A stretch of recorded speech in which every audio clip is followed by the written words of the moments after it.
All right. Well, this is my first stream in a while. We just launched Hero Generations across a lot of platforms. We're out on iOS and we just opened our beta on Android and we're out on Steam as Hero Generations Regen. So we took some time away supporting that and we're still working on an update to go out pretty soon for all platforms. And we just posted a Kickstarter post about that. If you look on my Twitter and our website, heartshakegames.com. But we've kind of in tandem with those updates been starting to think about what's next. And so I figured this time around, rather than being a little more closed off, I'd like to do more of an open development approach. And so I'm starting really, really early, just trying to show people what's going on with the game and hopefully get some feedback about what people want to see from it. And we've actually got 3 or 4 pretty decent prototypes that we're working on, so I'll probably bounce between them. But the one that I have here today that I'm gonna try to make some more progress on is basically uh, an untitled basketball game prototype, with the core concept being that it's sort of a basketball tactics mashup. Um, and right now it's super early, and it's not a graphical prototype; it's more of a gameplay prototype. And I can kind of, before I dive into starting to work on some things, I can just kind of play what we have and give you an idea. But please shout if you have questions on the chat. I've just added, hopefully you can see the new kind of sidebar interface on the stream up there. And the chat should be live. And then I've also just put up kind of what I'm working on or hoping to get to next. So let's get this started. We're using Unity, obviously, if you're familiar with that.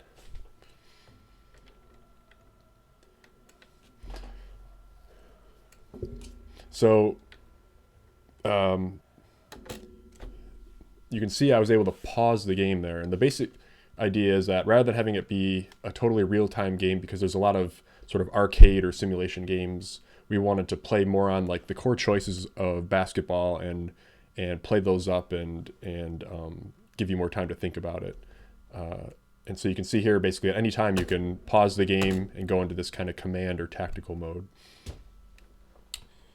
Hello, is that Riftblade? I guess I need to change my background there. I can't see the names that well. Thanks for checking out the stream. So right here, if it's not obvious, the idea is that my ball handler here has a choice. He can pass to any of these other players, and right now, based upon a passing ability and accuracy and some stats behind the scenes that we'll hopefully expose through rollovers, will basically determine, that number is basically a percentage that will determine the chance of that action being successful, not unlike a kind of chance to hit in your traditional sort of Final Fantasy Tactics type game. So right now I have 45% chance of making the shot. It's actually a pretty good percentage. But you can see that for the most part, I've got this 84%, but then this pass is a much more risky pass to make because this defender is blocking it. And again, we don't have the best feedback for that, but there'll be more feedback on like how it's being blocked and why it's that percentage later down the road. But let's go ahead and pass one of our guys here, and then we'll get out of this mode. So it was successful. There was a little green arrow there that you saw. So that means that the pass is successful. So now I'm just going to take a shot and let this play out. So I missed the shot, and now they rebounded the ball. So the other thing I've kind of got figured out right now is that you kind of have this coach layer, and there's 3 plays that you can call at any given time, and there's 3 offensive plays and 3 defensive plays. So I'm going to switch from sort of this basic man-to-man that we fell into to a 1-2-2 zone. If you know anything about basketball, there's kind of man-to-man defenses where you kind of match up with the other team, or there's zone defenses that are more about each player on the defense covering an area. And so that's what I'm going to switch to right now. And so they moved into formation. And right now, you can see on my list of stuff to work on, adding more plays is there because I've only got a couple defensive plays and no real offensive plays yet. I've just kind of got the basic system in place. So right now on defense, I have a plan for what I want to implement, but it's not totally implemented. You can kind of select a defender to control, but I haven't implemented yet what you actually do on defense. My plan is to make it so that you select a character and then you can point them to a point that they're going to direct to and go to. So you could either point to a character to defend man-to-man, or you can point to an area to cover in a zone. So we'll let this play out and see if the opponent can make a shot. We've also got the shot clock going down here, so they'll start to take their actions closer to the end of it. That scream you just heard is I just have a background track of crowd noise and somebody screams in there, so I'm going to fix that down the road. All right, so they missed. There's a loose ball, and they got it back. And they made it. That was actually a bug. Again, with this being early, it said they made a 3-pointer, but it should have been a 2-pointer. So now we're back in transition. So I'll just kind of play this out real quick. Oh, I appreciate it. Thank you. I'm glad you like Hero Generations. We've worked hard on it, and I've been getting a lot of good feedback on the latest version, so thanks for checking it out. All right, I'm just going to play out a possession here, trying to show how this will be fun. So I'm going to kick it out. Now I see an opening right here. If I pass to this guy, hopefully he'll be able to sneak through the defense and get an open shot. Pass is successful. Let's take this shot. All right, so now we're catching up. So I'll just play this out real quick.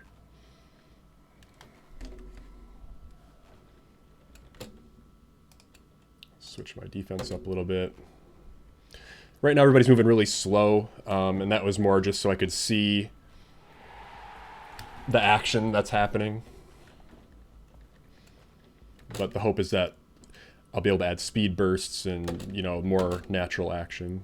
So let's see if we can get a transition 3-pointer going here. Oh, my pass wasn't successful. Hopefully, I got it back. So dump it into the big guy here.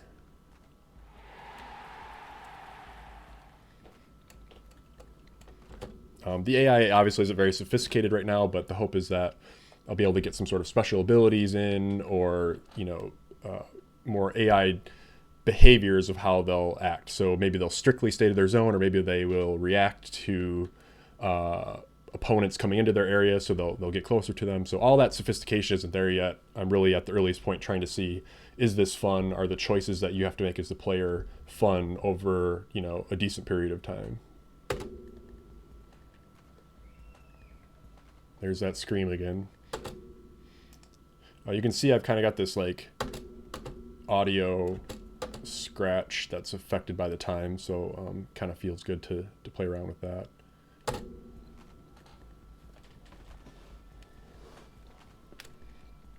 If you're wondering where this hot beat came from, I actually made it a long time ago myself when I was dabbling with music making, and it'd be nice, although I'd probably be better to bring in some more qualified people to make the music, but it might be nice to have a couple other of my own music make it into the game.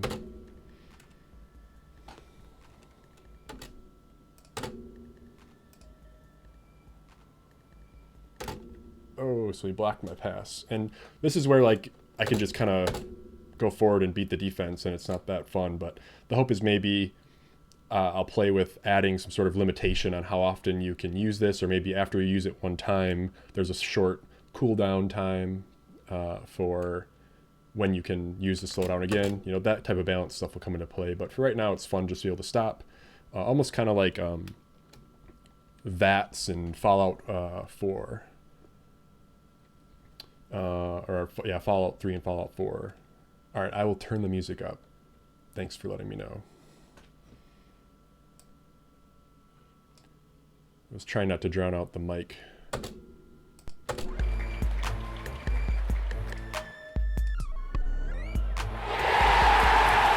Is that better?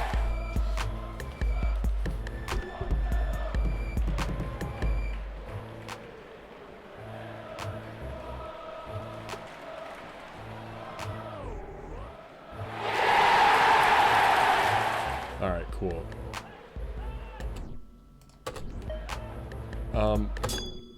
Oh, what loose ball, lost it. So let's see if I can finish this game out real quick.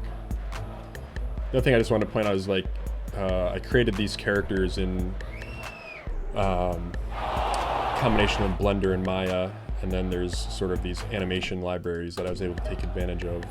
Again, right now it's sort of, I just got something in place with some basic running and movement animations, but none of this is really representative of where I want to go with it visually in the end.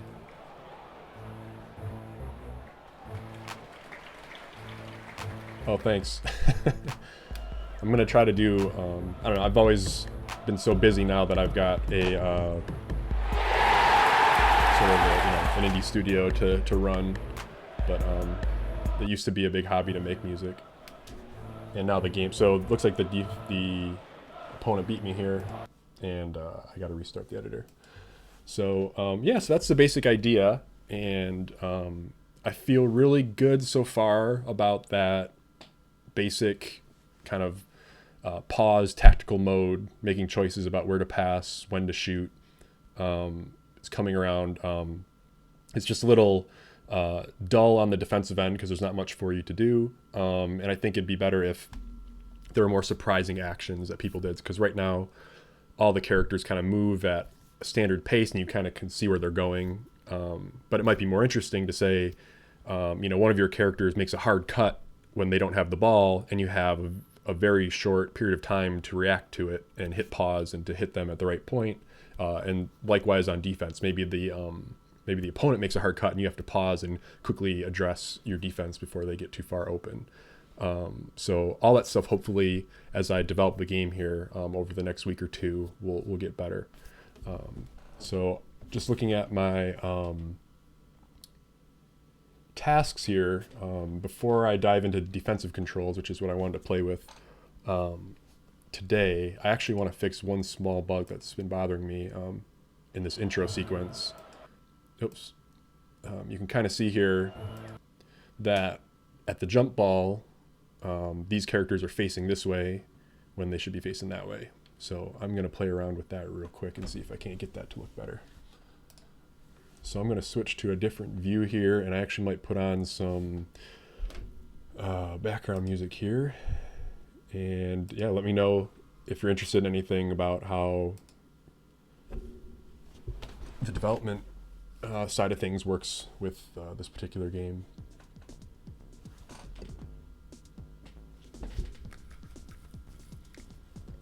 So let's see. So I'm going to go to my game manager class, and actually let me switch my view here from the monitor to my development view.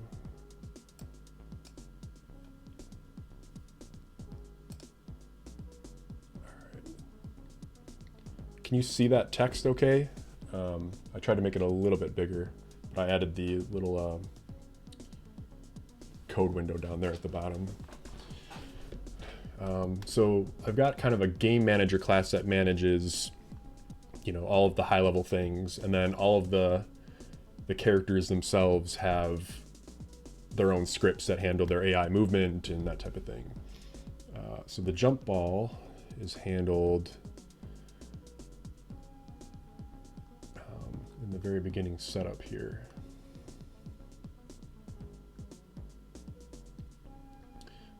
So I've got this coroutine here, check game loaded. I'll actually switch back to the monitor view so that we can just get a full screen view here. So this check game loaded is a coroutine, which is, I won't go into the specifics of that, but it basically just runs this code and then it'll stop for a little bit and wait till a section of the code is done, and then continue till the whole sequence is done. So to start, I wait for all the characters to get loaded. I show the banner that pops up that explains the goal of the game. And then I've got this intro camera, which will kind of zoom the camera from a far out view down to the normal game camera field of view. So that runs, and then I have a brief pause, and then I do the jump ball.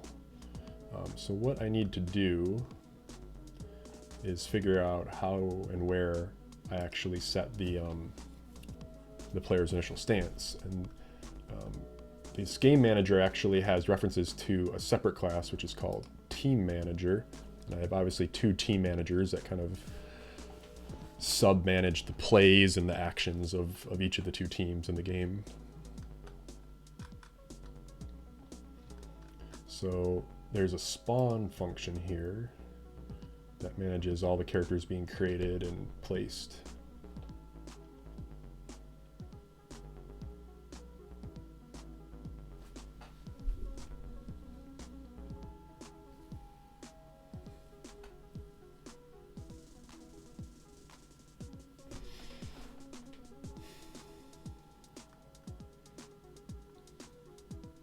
So it looks like when they're spawned, they're actually okay.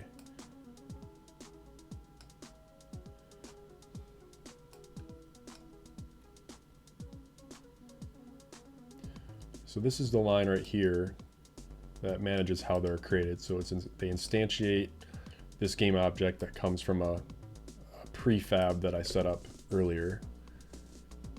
And then I can actually make this so it doesn't bleed off the edge here to be easier to read.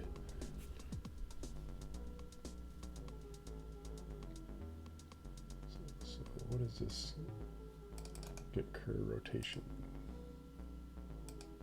Okay, so it's the rotation on the point.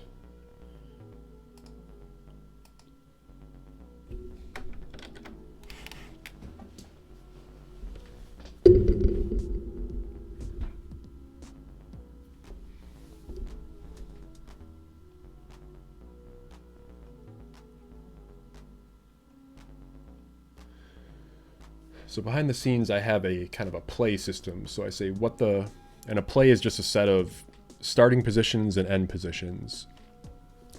And when a play, at the very beginning of the game, I have a specific play. It doesn't really look like a play, but it's the starting positions for where they stand at the jump ball. And the start and end is the same. So what I'm going to do is see how, when I call other plays, the rotation gets set during the game fine. Just for some reason, it's not being set correctly for them to rotate and face the other way at the jump ball time. So right here, you run a play that says facing direction is basically essentially just, it's the positive direction. And if it's team 2, they face this way. So maybe that's the problem, is that there's no team in possession at the start of the game. So how does that come in? So set destination, get curve position.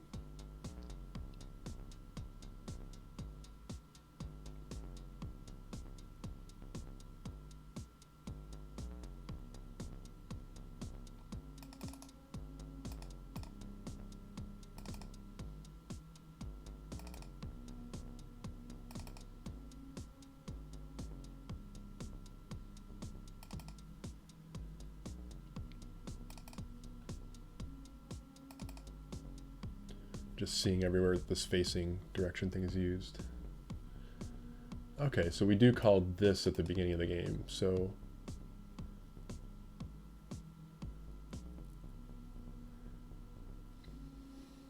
maybe this is a hacky way to do it. If I say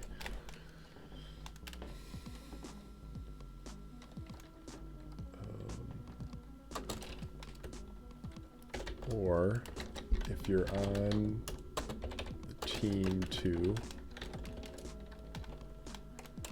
and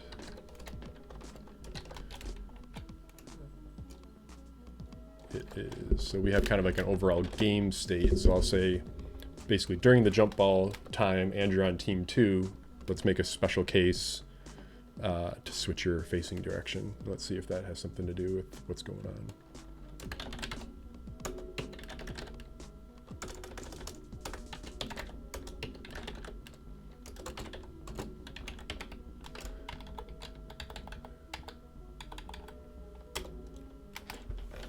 Let's give that a shot.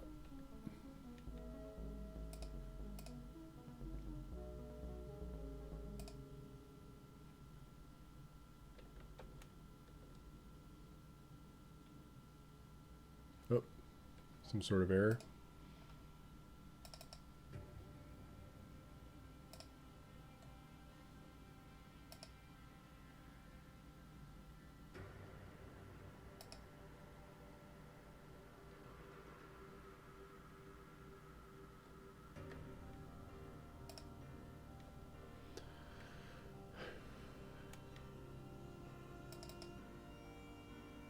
Oh, so I see. So this isn't what I thought it was. So this is actually an integer, not the ID of this string.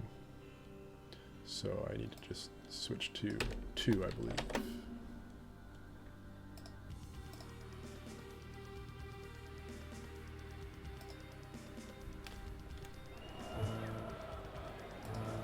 Well,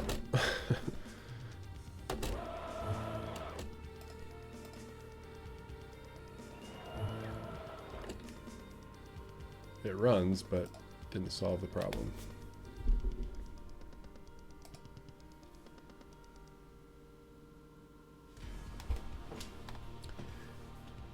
Thanks. Yeah, and the hope is that it'll. So, the comment was about not being a basketball person, and yeah, I would. The hope is that this will sort of be, a strategic, tactical game that just happens to have kind of the skin of basketball, and that both people who love basketball might appreciate, and then also people who love tactics games would appreciate. But yeah, no, that's definitely something we're thinking about on how we can bridge that gap. And some of that will be theme, and some of that will just be, presenting the choices to be something that looks interesting, even if you don't know how basketball works. But yeah, thanks. Oh, you're from Michigan. That's awesome. I probably know you, but I don't know by your username.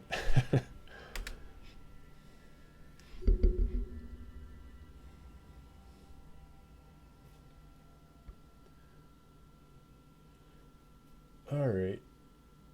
So that didn't solve our problem. So let's go back to the beginning here. Oh, well, that's probably why, because I've got run current play here, but I changed the code somewhere else. So where did I change that?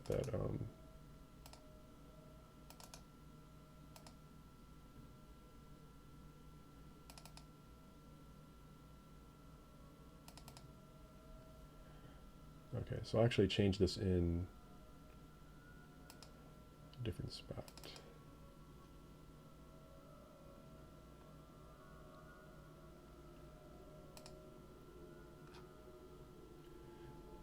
Transition team to other court.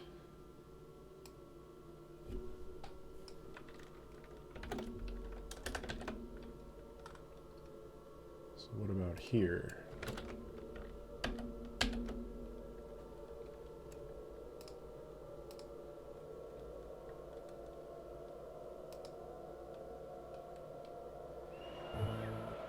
Oh, no, that made them run their play early.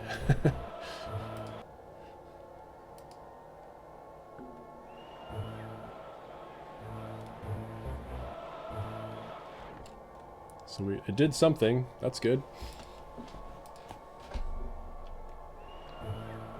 Okay, so they do rotate the right way. It's when I don't need to do it there. I need to do it when I first say to run the jump ball play. So let's find that part of the code. Take this out for a second. So if we go back to Game Manager. Ah, cool.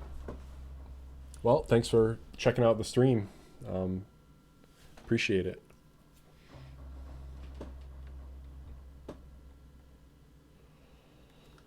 All right, so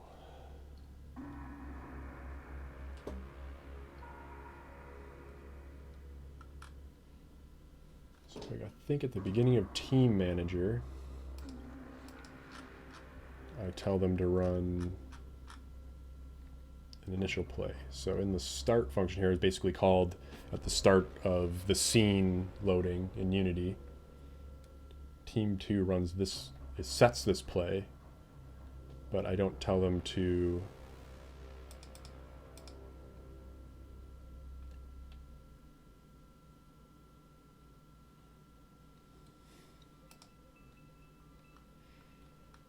okay, so I tell them to run the current play here.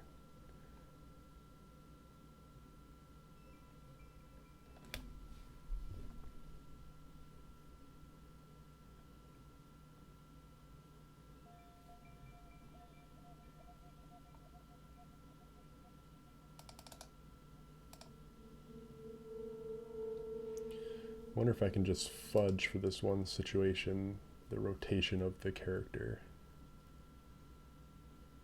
which is not a good place to start, but sometimes that's when the goal is the prototype and the getting the initial sketch down of the game idea. Sometimes that's okay.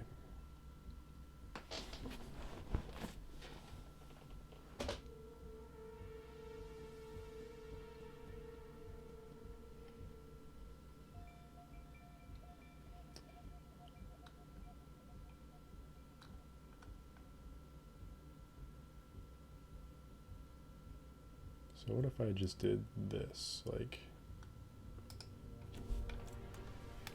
I guess maybe this will just help me identify if this is the point of failure, so to speak. So if team ID is equal to 2, then like create a new variable, starting rotation equals, it's team 2. Do the opposite direction, and then I'll just put that in here.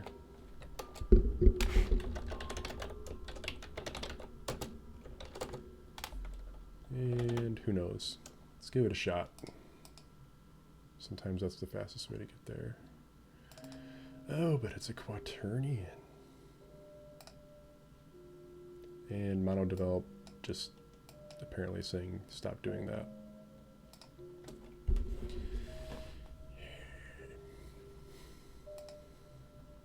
Have to restart this program.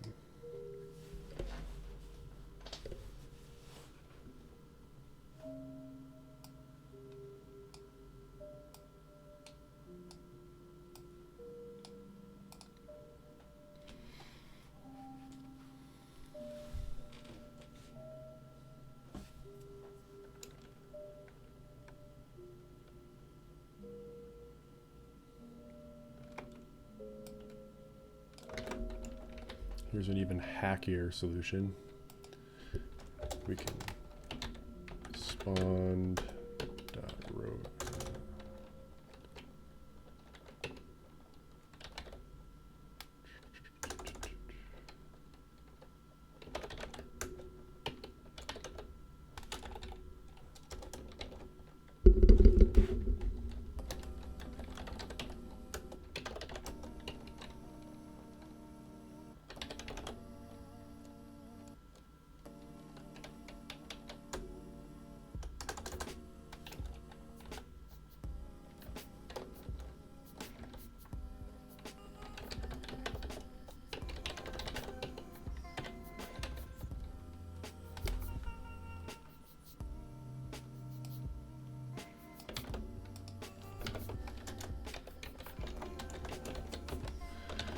And then I think it's the X that we need to flip around.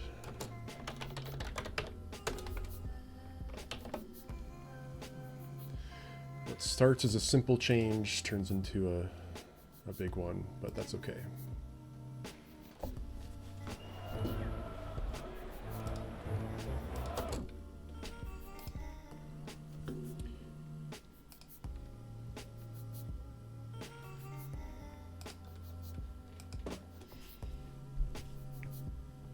All right, well, I don't think this is that important, so if it's not a simple fix, I will come back to it.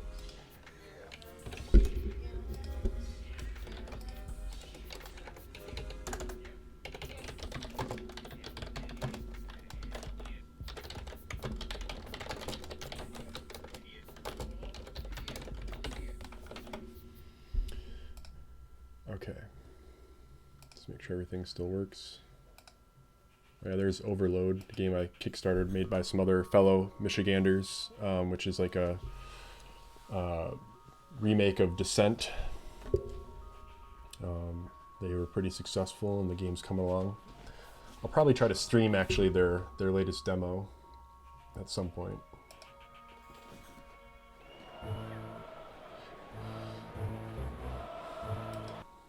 All right, so what do we want to try? Let's play with trying to get some defensive controls in.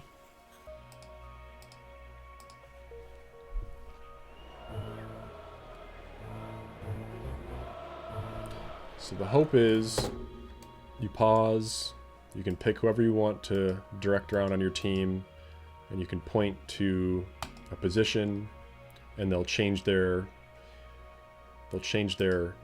directive, their play position to that spot that you click. So that's kind of the design. Now let's see how we can go about that.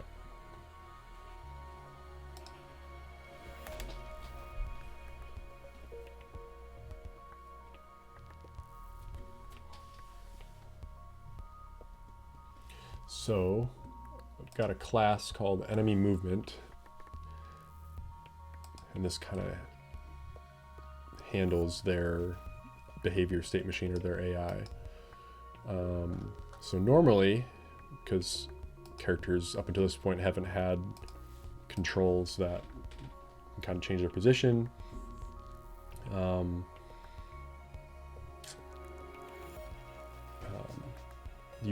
we have Unity has sort of what's called the nav mesh navigation system, and so all of the characters are nav mesh agents. And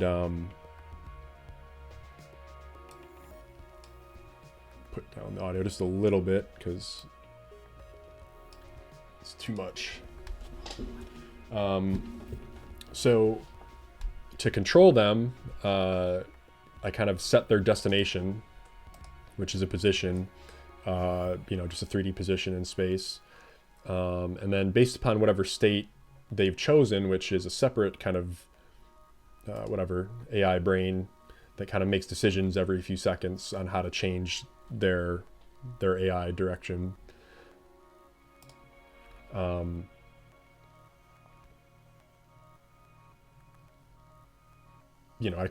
basically am setting their position. So the hope is with this defensive tactic, I can just use this set destination function to, after I detect where the click is, to change their destination position.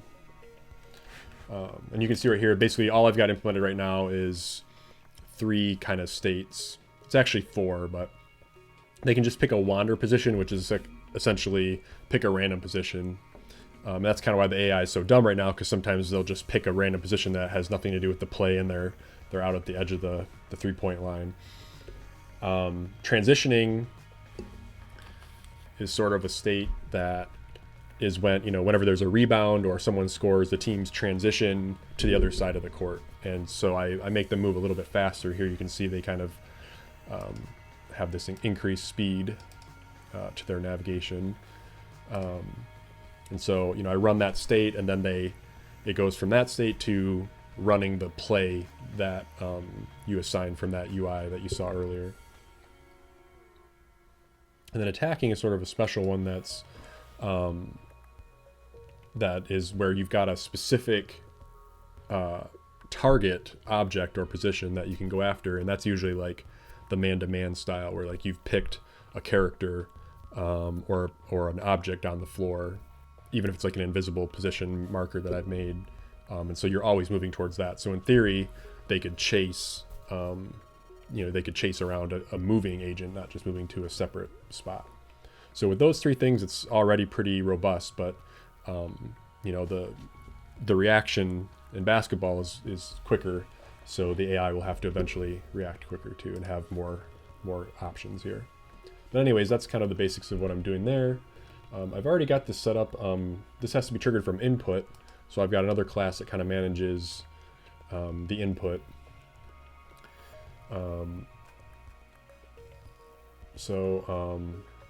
This is kind of the logic of this. So there's some extra nonsense here that is, if we were ever to do mobile, that's no idea if that's going to be a thing, but I usually just set it up to handle any platform Unity can handle. But here you can see, like, when I hit the space bar, that does that freezing thing. But then here,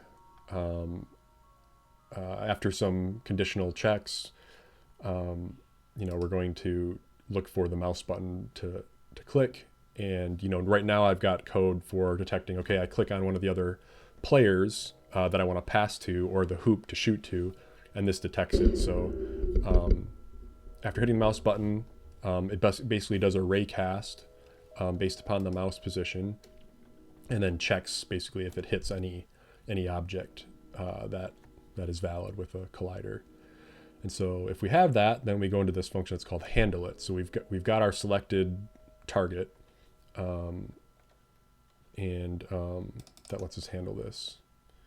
So right away I'm seeing that I might have to add some changes to let me pick any random position, but what I can probably do is have my characters move to another player, an enemy defender, because they're already in the system as something that can be hit with a raycast. So I think I'll start there, and then we can always branch off and make it more complex.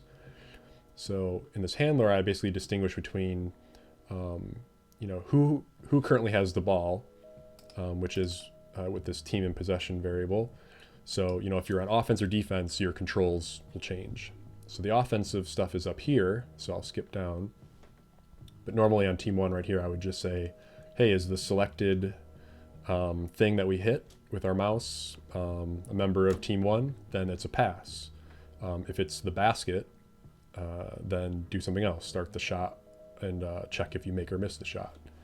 And right now there's nothing where you can interact with the opponent, so I don't really do anything there.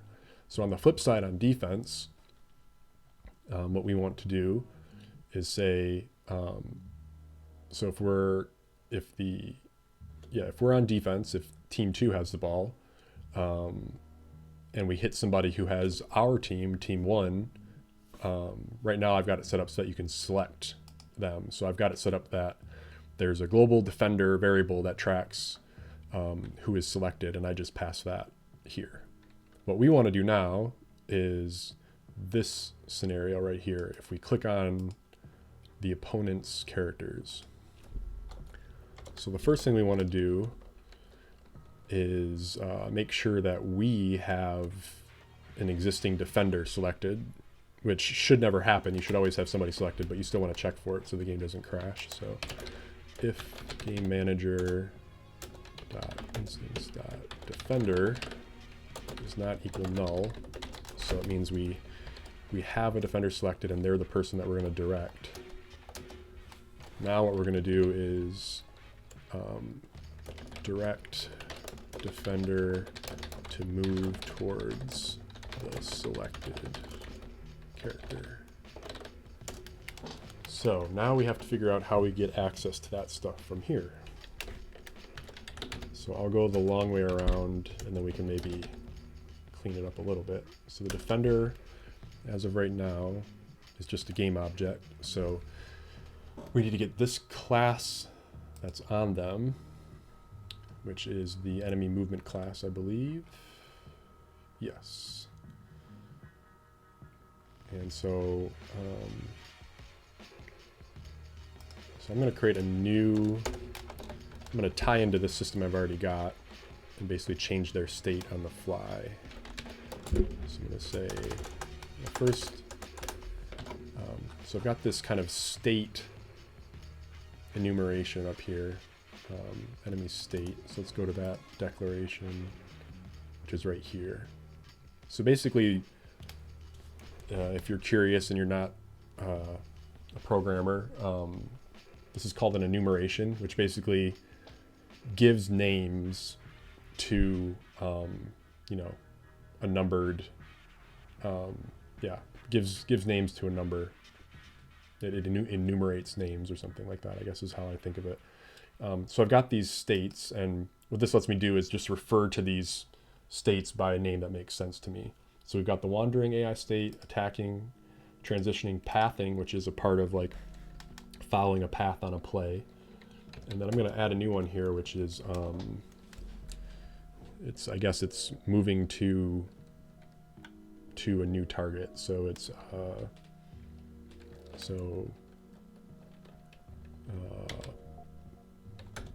whatever. We'll call it man to man. And that's just the term that's used in basketball. Don't mean to be so all about the man, but I'll just go for that right now. Just keep it all lowercase to be consistent. Okay, so from my input here, I'm going to get the component on the defender, which is the whatever enemy movement, and I'm going to change the state if that's accessible. I don't know if it is.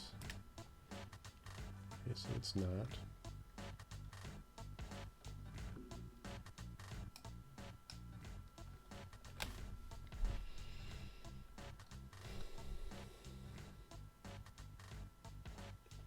So I guess I'll just add some way to public. So the problem I just ran into is that this is not public, and I could probably just make it public, but I'd rather, I don't know, for future people who may or may not work with me, I don't want to make them mad in how bad my code is. So let's see if I haven't already done this. I've got this here. I don't know if I'll need that anymore.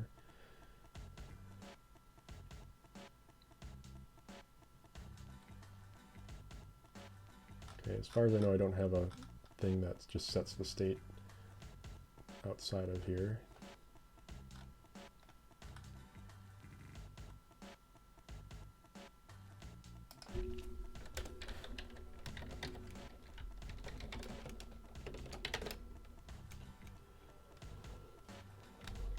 Well, I guess, you know what, I probably set it from the state itself.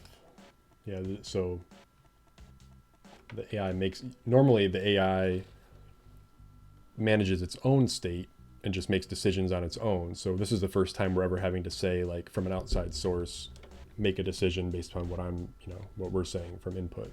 So that's why that wasn't accessible from before. So what I actually could do is do this a different way. I don't know if this is good or bad. I may have to end up eventually come back to what I was going to do. But this enemy state class is also on a character. So instead of going from enemy movement, I'll just go directly to the enemy state.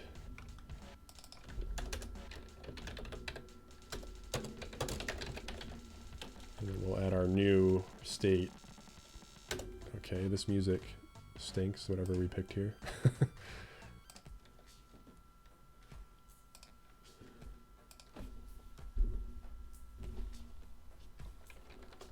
All right.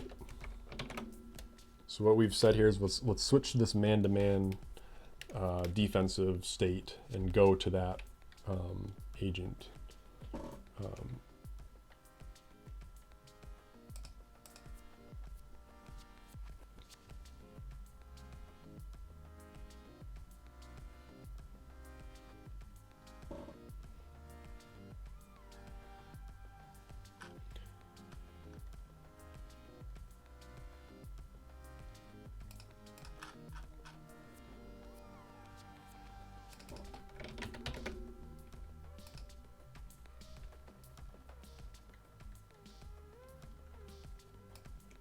So we have something similar here. I could probably use that attacking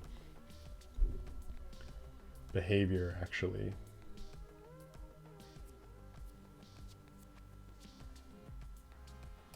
why don't we try that? Or maybe I just, this is what happens with me. I start thinking and then I realize, oh, there's a better way to do it. So I should probably just go with what I've got, but it looks like I've actually already got something set up that will do exactly what I want. If I set our new target to be the position of our selected character and I set it to attacking, then in theory, this should just do what we want and start moving to that position. So let's do that.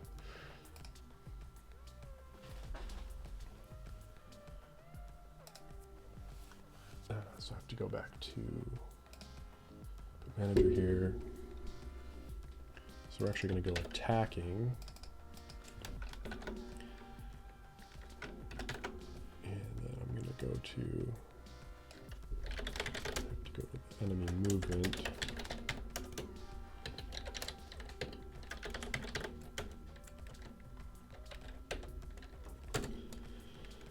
Equals our select dot transform. Let me make sure that's what this is. Okay. Let's give that a shot. So the hope is we'll see a noticeable shift in our defender's path towards the person we click on. All right, so we're on offense right now, so it doesn't really affect us. I guess just make sure nothing breaks.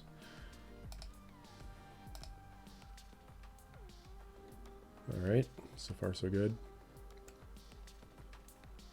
All right, so I'm gonna pick this person and, oh, there we go. So he's following that character, I think. Yep, I think it's working. It's a miracle. It doesn't always happen.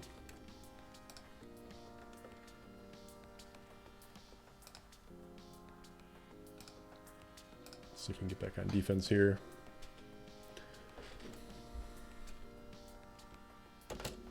All right, let's see now if it'll work if I do it from this mode. Yep. All right, so let's see how this plays. You go out there. Oh, we got the ball.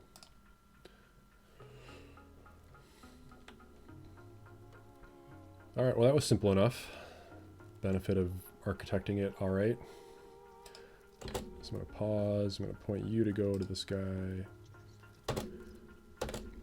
gonna make you go there too.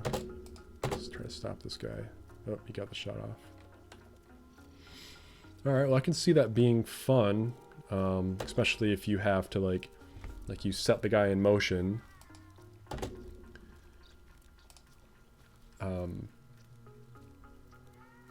And then, but like you can't like touch him again, so you have to kind of make a choice. So like I say, oh, I'm gonna double team over here. Let's go double team, but then I can't do a whole lot about it.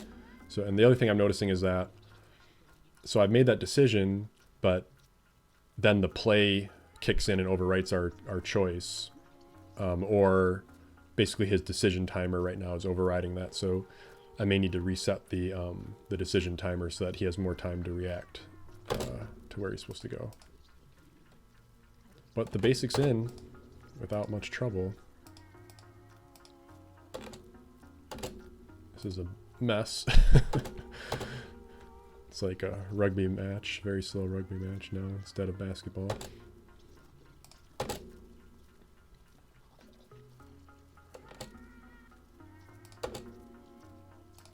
Steph Curry. No. All right, well, I am pleased with that. I think that's going to be a good framework for defense overall. You kind of pick a play that will override anything, and then you can make individual adjustments on the fly.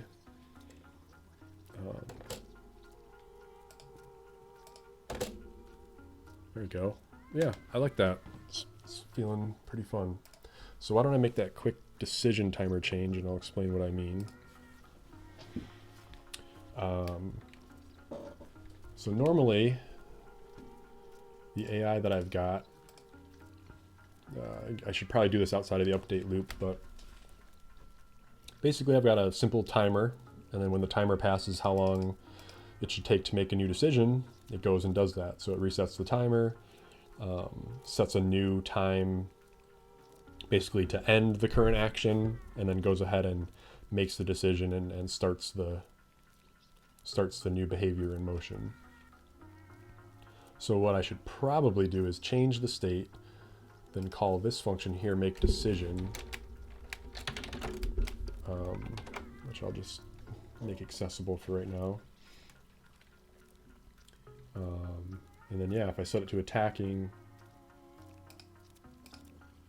I'd have to, I don't understand why I've got attacking doing wander here. I guess it's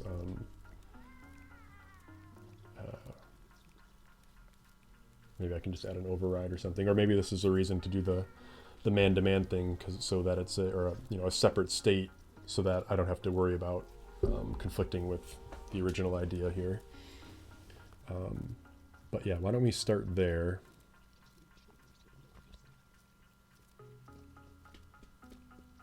Because I think wander, all it's going to do is, okay, just going to set the state so I can.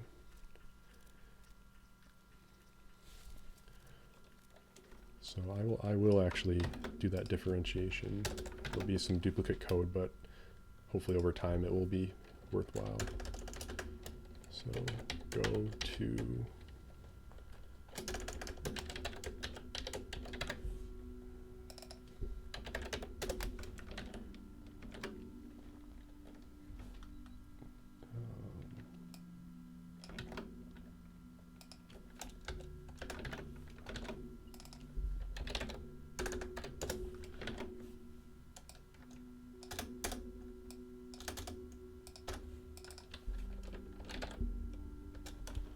and this is set up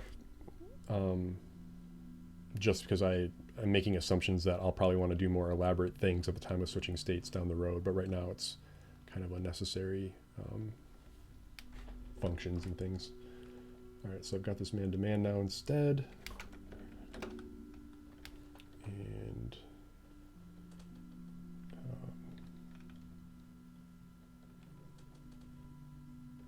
I guess what I will do is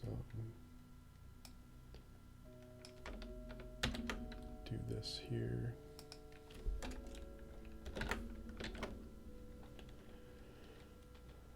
And we'll actually just make this a flat. We'll give him some more time to make the move. And then I guess we could also set the speed here. Is this?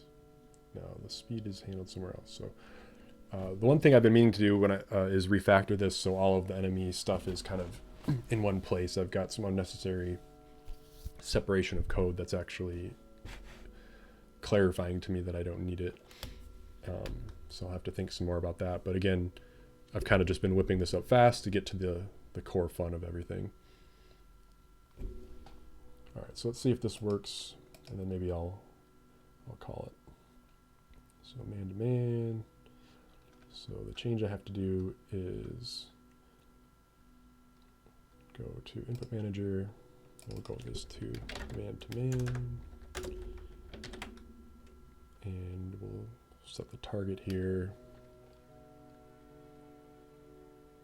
And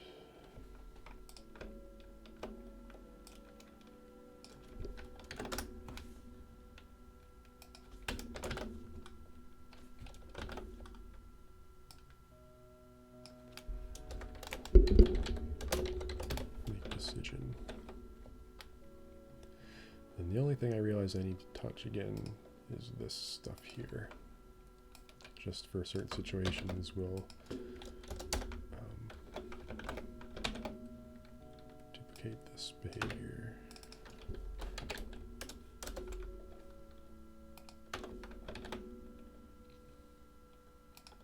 All right, let's see if that works. So the main change there is that the input action won't get interrupted so quickly. 0% chance of being made. Crashing the board, that's kind of, yeah. So on a rebound, I have all the characters crash the boards to try to get a rebound. I'll put our game sound on for a second here.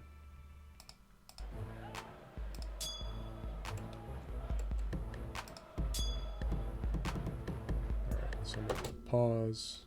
So I'm gonna get this guy to go out here.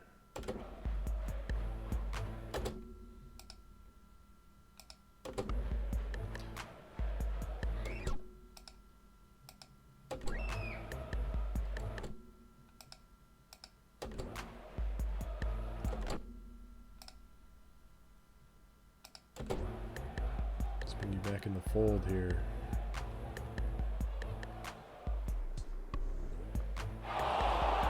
Okay, so it seems to be working with my changes to that state stuff.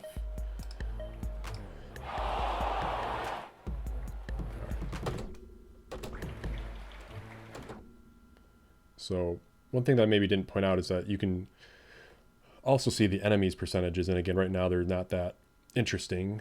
They're all just kind of based off of the ball handler's passing percentage, but there'll be, you know, more interesting calculations here. So this isn't so samey. But this is meant to help you kind of decide, oh, well, this guy's wide open, I should stop him, or reach out to stop her here. So yeah, so it seems, so I can go do this here.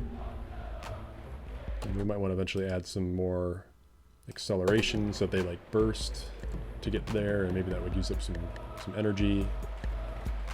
And we could have a, you know, sort of a stamina sort of component to the game. Hashtag stamina.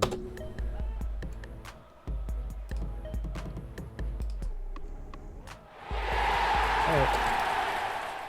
Well, I am pretty happy with that result. I think we can build off of that basic component of that defense. It was fun to make decisions, and you know, when you do that, what I was noticing is that you gain some advantage, but then, you know, your character's committed to this new position, and the opponent could in theory just pass around you and find the opening that you miss. So I don't think it's a giant advantage to be able to directly control your characters like that. So yeah, so this is the prototype I'm in the middle of. We can check off that task at the top there. I think I'm going to stop the stream now, but the hope is to do this pretty regularly. So if you'd like to follow along and know when these streams are coming, we would love it if you follow our Twitch channel. That you can get notifications for that. You can also follow me directly at Brody Games on Twitter, and you know, you'll be able to see any other types of updates I do. We're actually going to start blogging pretty regularly about updates about this and Hero Generations and all the other things that we're potentially working on. So if you actually go to our, I don't know if we actually have it up yet, but I think there's a link on our, you know, at the bottom of this Twitch stream on Twitch on our channel. There's a link to our Medium blog, and I'll be blogging there, and that may eventually become just our normal heartshapegames.com website.